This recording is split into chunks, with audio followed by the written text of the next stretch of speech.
What's up, guys? My name is Rajan. Hey guys, I'm Zakir. My name is Rajesh Nella.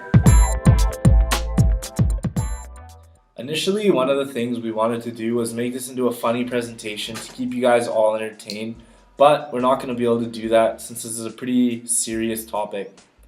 After doing many readings of articles, we realized that this isn't a topic that we can really joke about. So buckle down for the next 10 minutes and pay attention to our presentation on drones.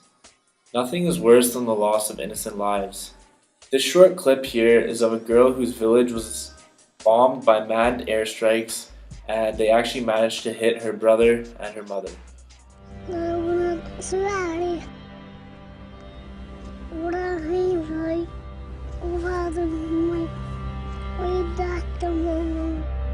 Drones are million-dollar tools that the CIA, FBI, and police agencies across the world use. But most importantly, the military uses drones to their full advantage and full capability in order to keep communities, military personnel, and civilians as safe as possible. So what can drones carry, or why use drones? Well, the most prominent feature about drones, or UAVs, is that they're able to provide our troops that are previously deployed overseas with a 24-hour eye in the sky to monitor their surroundings and ultimately keep our troops as safe as possible. UAVs also provide over 24-hour surveillance on both suspects and people of interest without them even knowing that they are being watched and listened to. One of the other things drones are used for is to provide our troops with close air support when they're in the middle of a confrontation. In some confrontations, the soldiers have no idea of the direction of the incoming bullets or explosives.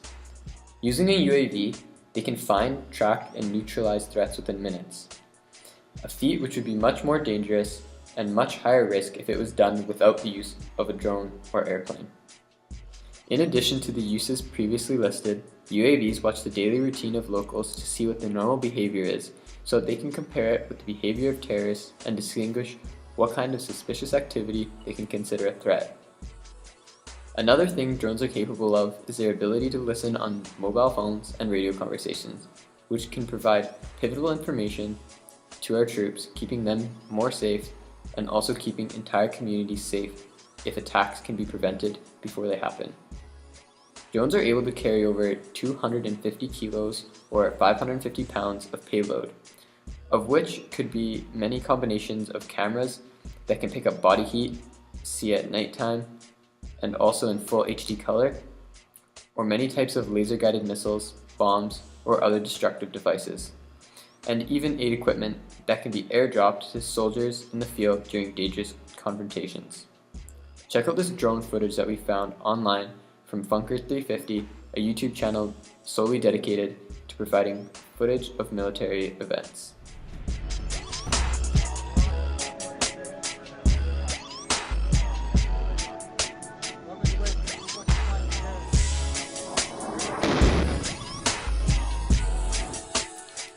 The second thing we wanted to talk about is how UAVs are more practical to use as compared to fighter, surveillance planes, or other devices.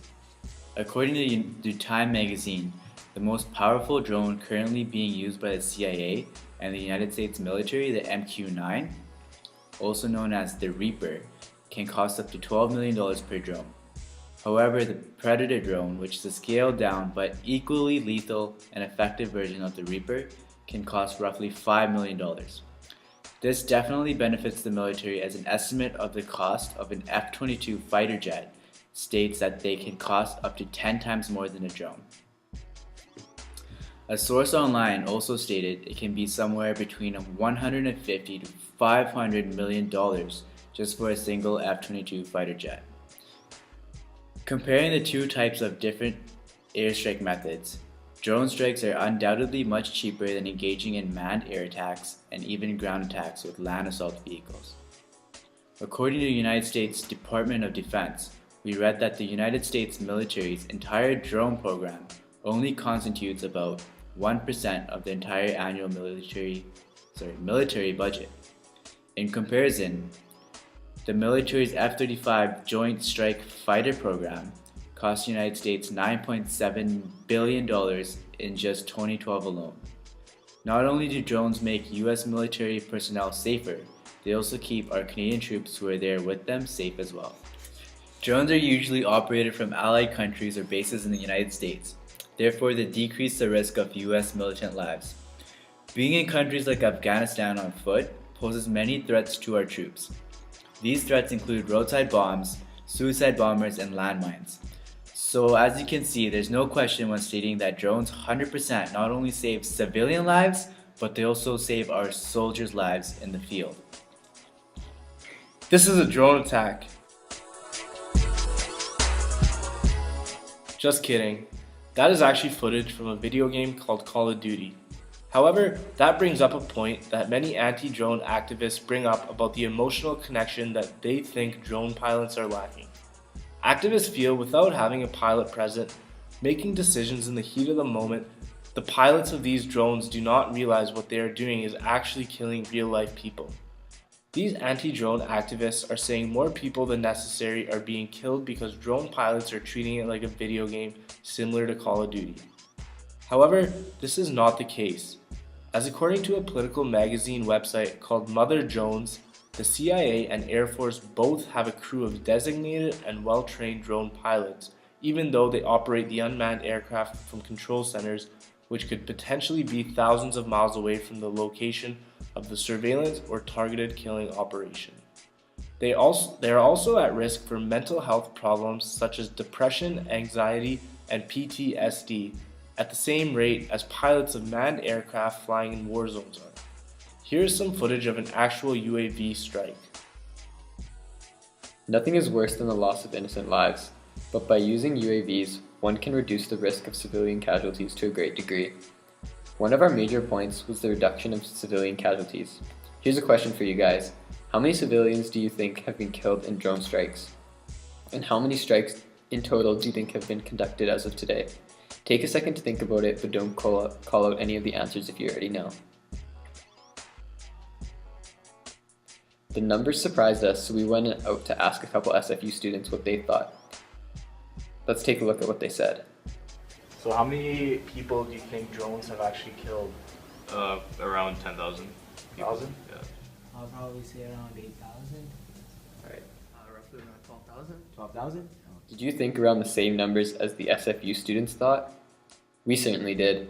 We believe the way the media presents the information to us, and especially with how some of the numbers and surveys conducted by anti-drone organizations may have inflated the numbers. It makes it seem like drone attacks are a daily thing that happen in war zones throughout the Middle East, when that is not the case. Many websites are biased and have significantly inflated or deflated numbers, which means it's extremely hard to get accurate numbers as to how many casualties are civilians and how many strikes have been conducted in total. What we can do is use the average instead. From all the sites we checked, they range from 2,700 to around 3,200 total people killed. We also found there has been 383 to 401 total strikes, and we estimate that of those killed, 16.7% of them were civilian. Even with those numbers, they statistically prove drones are way more precise and accurate than any other type of airstrike and are less likely to kill civilians in any scenario. To give an example of how accurate they are, a typical bomb drop from a fighter plane can land within a 1,000-foot radius of the original target or drop point. Now that's a scary thing to say because the Kwantlen Surrey campus itself is around the same size as that 1,000-foot radius. Hopefully that puts it into perspective a little bit. As for motor team goes, you would expect them to have a lot more accuracy. However, their typical margin of error is 600 feet. To put 600 feet into perspective, it's like running 1.5 laps around a track.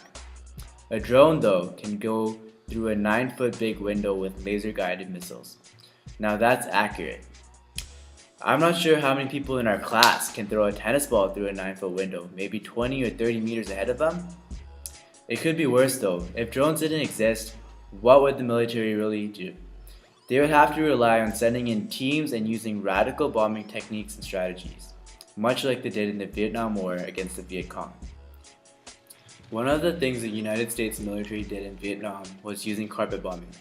Basically, carpet bombing is when you drop 2,000 plus bombs all across the forest, not really knowing who's down there or specifically where the enemy is, just hoping they hit the right people. The difference though in that places like Vietnam and Yemen, terrorists live in civilian villages and they also blend in with the people. That's why the United States military had to adapt and use drones to their advantage so they could easier detect terrorists and other radicals. That being said, the accuracy of drone strikes is the reason why the amount of civilian deaths is being greatly reduced. Drones kill fewer civilians than any other military weapon. Traditional methods of war such as bombs, missiles, and mortars cause much more collateral damage to innocent civilians than drones. Also, I personally believe attacks conducted by the Navy SEALs and even cruise missile strikes would cause much more chaos than the chaos drones are supposedly causing. According to President Barack Obama, dozens of highly skilled Al-Qaeda commanders, trainers, bomb makers, and operatives have been taken off the battlefield. Plots have also been disrupted that would have targeted international aviation, United States transit systems, European cities, and our troops in Afghanistan. Simply put, these strikes have saved lives. Another concern that many anti-drone activists bring up is the question of whether drones create more terrorists than they kill. This was something that was mentioned in the article we read called Why Drones Work. In paragraph 20, the author states a 2012 poll found that 74% of Pakistani people viewed the United States as their enemy. He also said it has led critics to argue that it kills today's enemies but creates tomorrow's in the process. However, this is not the case, as a poll conducted in 2007 found only 15% of Pakistanis had a favorable opinion of the United States. After seeing these two polls, we can conclude that even prior to the drone campaign, many Pakistani people did not have a favorable opinion on the United States. Also, the author states most Pakistanis and Yemenis struggle with corruption, weak representative institutions, and poor economic growth. The drone program is only a small part of their overall anger, which is mostly directed toward their own government. Although many people believe that the US drone attacks in countries such as Afghanistan, Pakistan, and Yemen violate international law, technically they do not. According to Article 51 of the UN Charter, a nation has the right to self-defense when it has been attacked. Article 51 only applies if the targeted state agrees to the use of force in its territory. In these cases, all three of these countries have officially consented to US drone strikes within their countries because their governments are incapable of controlling terrorist groups within their own borders. Many times, governments of these countries will share information of the whereabouts of terrorists and have the US come in and take these individuals out, oftentimes via drone attacks. After watching our presentation, we hope you guys also have a positive opinion on drones. After looking at all the facts and stats, we've come to the conclusion that drones kill less civilians, making them safer. They are more practical because they are cheaper, and they are a lot more efficient than other methods that the military would use. Thank you guys for watching our presentation. Have a good day.